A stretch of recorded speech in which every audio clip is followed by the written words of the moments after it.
Bismillahirrahmanirrahim.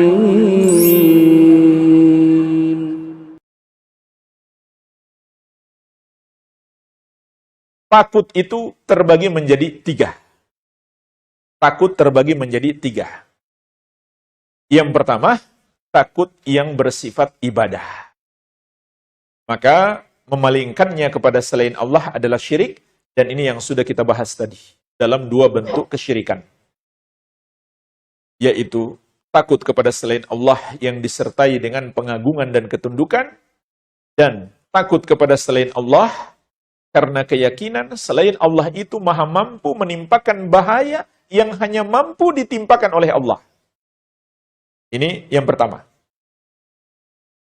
Yang kedua, takut yang mubah.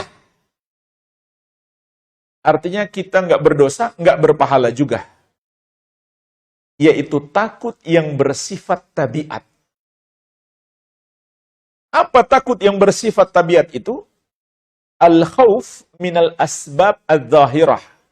Yaitu takut dari sebab-sebab yang zahir. Secara zahir membahayakan. Ini yang kedua. Maka ini takut yang sifatnya tabiat. Contoh, kita takut kepada api. Karena secara zahir membahayakan. Kita takut kepada binatang buas. Secara zahir membahayakan. Maka ini tidak tercela. Termasuk juga kita takut terpapar virus COVID. Ini bukan takut yang tercela. Karena jelas kan bahayanya. Bukan jelas bisa kita lihat virus itu, bukan. Tapi bahayanya jelas. Dan sudah terbukti. Walaupun virusnya nggak kelihatan. Ada buktinya dia berbahaya. Maka ini bukan takut yang tercela. Bahkan takut seperti ini ada pada diri para nabi. Allah sebutkan tentang rasa takut Nabi Musa alaihissalam di surat Al-Qasas ayat ke-21. فَخَرَجَ مِنْهَا خَائِفًا يَتَرَقَّبْ. Nabi Musa alaihissalam keluar dari kota itu, dari kota Fir'aun dan bala tentaranya, dalam keadaan takut seraya mengawasi. Juga di surat Al-Qasas ayat ke-33. Nabi Musa alaihissalam berdoa. Allah sebutkan doa beliau. Qala, Musa berkata, Rabbi inni qataltu minhum nafsan fa'akhafu ayyaqtulun. Wahai Rabbku, sesungguhnya aku telah membunuh salah seorang dari mereka, maka aku takut mereka akan membunuh aku. Maka beliau minta perlindungan kepada Allah. Takut kepada orang jahat. Maka ini adalah sesuatu yang bersifat tabiat. Kita nggak berdosa. Kemudian yang ketiga, takut yang haram. Takut yang haram.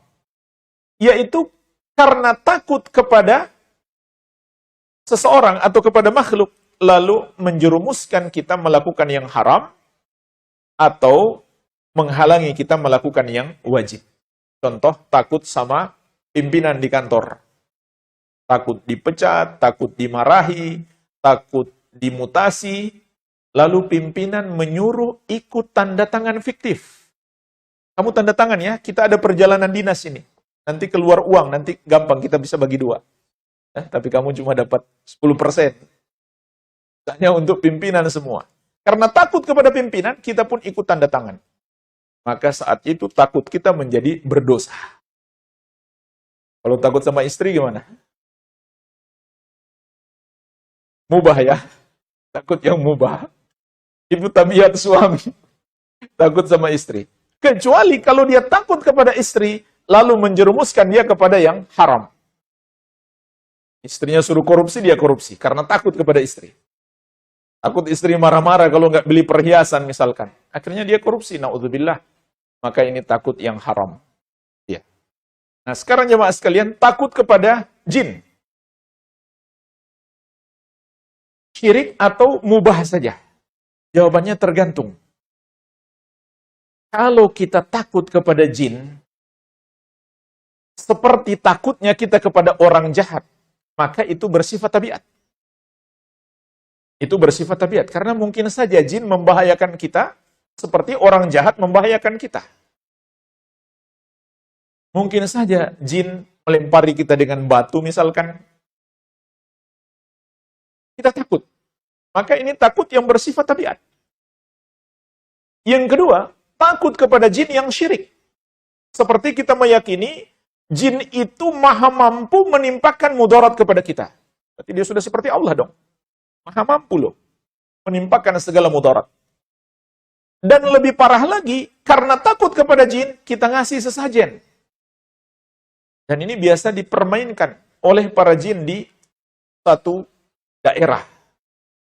Setiap tahun mesti bawa sesajen di tempat ini. Kalau enggak, nanti setannya minta korban. Mesti ada satu orang yang mati. Diganggu, dibunuh oleh para jin itu. Di kampung itu. Kalau enggak dikasih sesajen. Ya kan? Antum mungkin pernah dengar kan? Dan biasanya yang menyampaikan itu kepada masyarakat, itu mereka panggil ketua adatnya. Atau bahkan kiainya, ustadznya. Harus kita kasih sesajen supaya dia nggak minta korban. Begitu pula termasuk syirik. Karena takut kepada setan, lalu kita minta perlindungannya. Kita lewat di tempat angker, biasa di situ banyak setannya, lalu kita bilang, "Mbah, permisi, saya mau lewat. Tolong jangan diganggu." Berarti minta perlindungan kan? Maka Allah telah menyebutkan kesyirikan ini sudah kita bahas juga di pembahasan yang pertama, meminta perlindungan kepada selain Allah. Allah sebutkan di surat Al-Jin, bahwa ini termasuk kesyirikan, wa annahu kana rijalun minal insi ya'udzuna birijali minal jinni fazaduhum rahaqa. Maka dahulu sekelompok manusia meminta perlindungan kepada para jin. Maksudnya Allah menyampaikan kepada kita itu adalah syirik. Karena konteks ayat ini sedang berbicara tentang kesyirikan. Maka apa yang terjadi? Ketika mereka meminta perlindungan kepada para jin itu hanya menambah rasa takut mereka. Jadi bukan dilindungi kita, malah tambah dipermainkan oleh para jin. Ketika jin menyadari kita takut kepada mereka, kita tambah dikerjai. Ditakut-takuti, dibuat penampakan, dibuat suara menyeramkan, atau sampai kesurupan, dan lain-lain. Jadi jangan takut. Maka jemaah sekalian, inilah 3 rincian. Takut, yang pertama syirik, yang kedua mubah, yang ketiga haram.